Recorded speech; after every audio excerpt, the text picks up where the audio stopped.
बिस्मिल्लाहिर्रहमानिर्रहीम। 2026 शुरू हो चुका है। नंबर तो चेंज हो गया, लेकिन अपनी लाइफ में चेंज कैसे आएगा इस पे बात करते हैं। ये नंबर चेंज हुआ, 25 से 26 हो गया। ये चेंज नहीं होगा जब तक कि आपका माइंड चेंज नहीं होगा, और माइंड तब तक चेंज नहीं होगा जब तक आप इसमें इनपुट क्वालिटी वाला नहीं डालेंगे। इनपुट क्वालिटी वाला डालने के लिए आपको बेस्ट रीडिंग करनी पड़ेगी, जो सबसे अच्छी बुक्स हैं, जिन्होंने तरक्की कर ली है, जो आप अचीव करना चाहते हैं, उन्हीं लोगों ने जो बुक्स लिखी हैं वो आप पढ़ेंगे, तभी आपका माइंड चेंज होगा।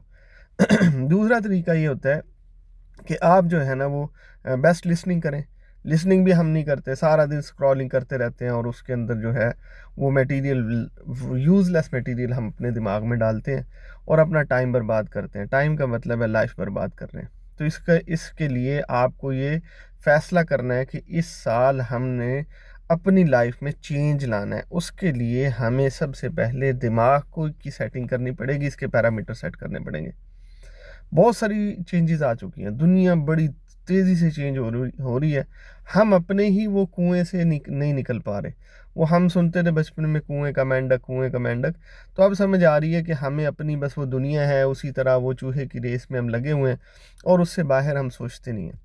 अब थोड़ी थोड़ी एग्जांपल दे देता हूँ मैं आपको, शायद हमारे दिमाग का ढक्कन खुल जाए। पहली बात ये है कि जापान के अंदर अब ये टेक्नोलॉजी आई है जी, आपका मोड पे जब आप अपना बाथरूम करके आएंगे तो आपको आपके मोबाइल पे मैसेज आ जाएगा कि जी आपका ये ब्लड प्रेशर है, ये शुगर है, इतना आपका यूरिन है, ये आपके टेस्ट हैं, और ये सारा कुछ आपके आ जाएगा। मोबाइल फ़ोन में आपके टेस्ट आ रहे हैं, वॉचेज़ आपकी स्मार्ट वॉच में आपके टेस्ट आ रहे हैं, शुगर आ रहे हैं। तो बहुत सारी लैब की बहुत सारी चीज़ें ख़त्म होने जा रही हैं। चाइना के अंदर रोबोट्स आ गए हैं, सर्जन आ गए हैं, डॉक्टरों को रिप्लेस किया जा रहा है कि रोबोट्स जो है ना वो आपकी सर्जरी करेंगे, वो आपका ट्रीटमेंट करेंगे। इसीलिए स्टैंडर्डाइज होता जा रहा है, हर चीज़ ना स्टैंडर्डाइज होती जा रही है ताकि उसको हम ऑटोमेट कर सकें। तो ये नॉन टेक्निकल जितनी चीज़ें होंगी ये जल्दी से जल्दी रिप्लेस हो जाएंगी। ड्राइवरलेस गाड़ियाँ आ रही हैं, उसके बाद रोबोट्स आ रहे हैं, उसके बाद जो है वो ड्रोन्स आ रहे हैं। बहुत सारा कुछ चेंज होने वाला है, फ्लाइंग टैक्सियाँ आ रही हैं। तो हम कैसे चेंज होंगे? हमारी जो आने वाली नस्ल है, जिसने अभी तक ग्रेजुएशन नहीं की, या जिनके बच्चे अभी ग्रेजुएशन में नहीं पहुँचे, वो प्लीज़ ये बात सुन लें कि डिसीजन आपने लेना है, तब लाइफ चेंज होगी। ये जो पुराना माइंडसेट है ना, ये डिग्रियों वाला, ये चेंज हो चुका है। अभी पूरी दुनिया के अंदर कंपनीज को डिग्री नहीं चाहिए। कंपनी को आपसे वो ये पूछती है आपको आता क्या है। उनके मतलब की चीज़ें आपको आती हैं, वो आपको हायर कर लेते हैं। सारा दिन हम यही काम करते हैं, सारा दिन मैं देखता रहता हूँ, और जॉब्स के ग्रुप बनाए हुए हैं मैंने। सारी चीज़ें सारा दिन मैं पोस्ट करता हूँ। क्या जी आपको ये स्किल आती है, हम हायर करते हैं। वेबसाइट्स हैं दुनिया के अंदर, बहुत सारी बड़ी बड़ी वेबसाइट्स हैं, जिसको फ्रीलांसिंग का कंसेप्ट जहाँ से शुरू हुआ कि आप जो है घर बैठ के काम करें। ना वो आपसे एज पूछते हैं, ना आपसे डिग्री पूछते हैं, कुछ नहीं पूछते। कम्युनिकेशन स्किल आप कितना उसको कन्विंस कर सकते हैं, और टेक्निकली कितना आता है, वो आपसे पूछते हैं। तीसरी बात, हमें डिग्री लेने के लिए डिग्री इसलिए लेते हैं ताकि जी हमारे वीज़े लग जाएं।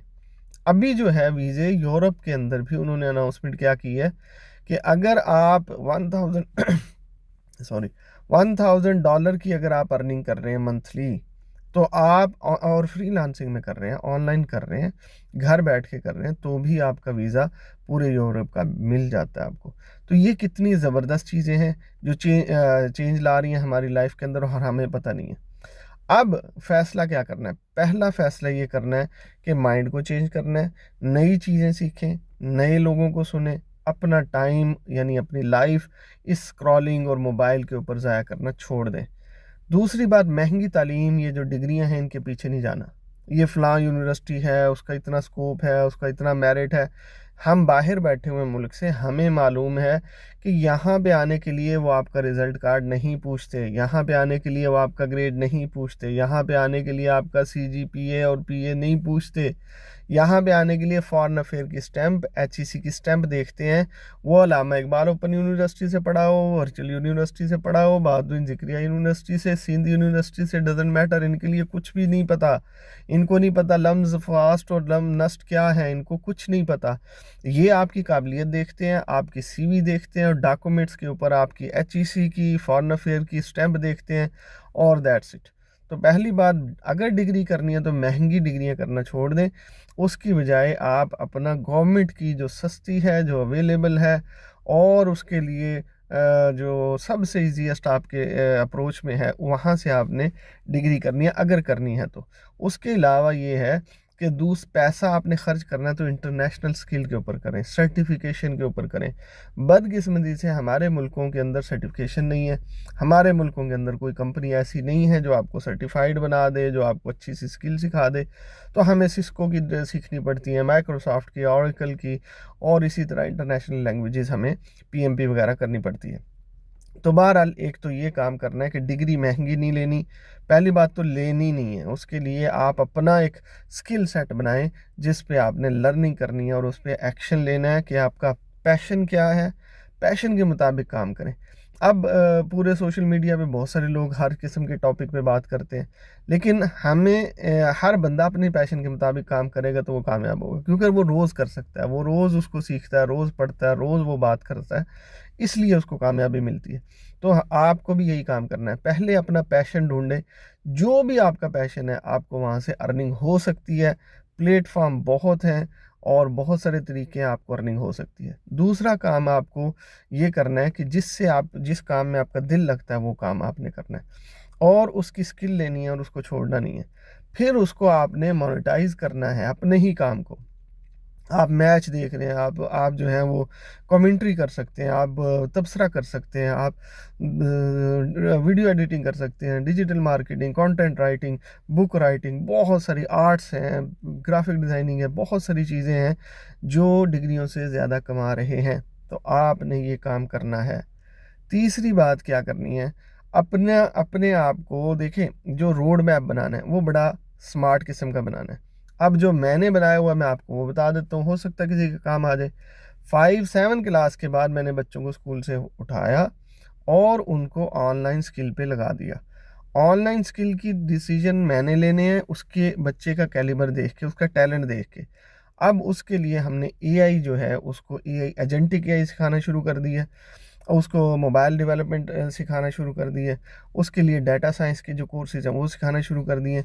स्कूल कॉलेज ने कुछ नहीं सिखाना, वो पुरानी वही किताबें, वही कोर्स, ना काम आने वाली कोई चीज़ है, ना उसमें कोई टॉपिक अच्छा है, ना उसके अंदर सिलेबस अच्छा है, ना वो कोई इम्प्रूवमेंट आपकी नहीं कर रही। ना मैथ आ रहा है, ना मैथ की सेंस आ रही है, ना साइंस किसी को आ रही है। रोज़मर्रा की ज़िंदगी में क्या अप्लाई होना है, क्या खाना है, क्या पीना है, किस तरह से हमें ज़िंदगी गुजारनी है, मेरी मतलब की साइंस मुझे नहीं सिखाई जा रही। मेरे मतलब का रिलेशनशिप मुझे नहीं सिखाया जा रहा, कैश फ्लो मुझे नहीं सिखाया जा रहा, बिजनेस मुझे नहीं सिखाया जा रहा, अर्निंग की बात मेरे साथ नहीं करते। तो क्या करेंगे, इस्लाम और दीन वो हमें नहीं समझाया जा रहा, तो उस कोर्स में है क्या, तो यूज़लेस है जी। इसीलिए जब आप डिग्री लेके आते हैं मार्केट के अंदर तो आपकी वैल्यू नहीं होती, आप एक इंटरव्यू पास नहीं कर पाते। हाँ, जो लोग बाहर से कुछ पढ़ लेते हैं, अपनी सेल्फ स्टडी करते हैं, उनके लिए आसान है, लेकिन जो डायरेक्टली डिग्रियां और वो लेके आते हैं उनको मार्केट में सर्वाइव करना मुश्किल है।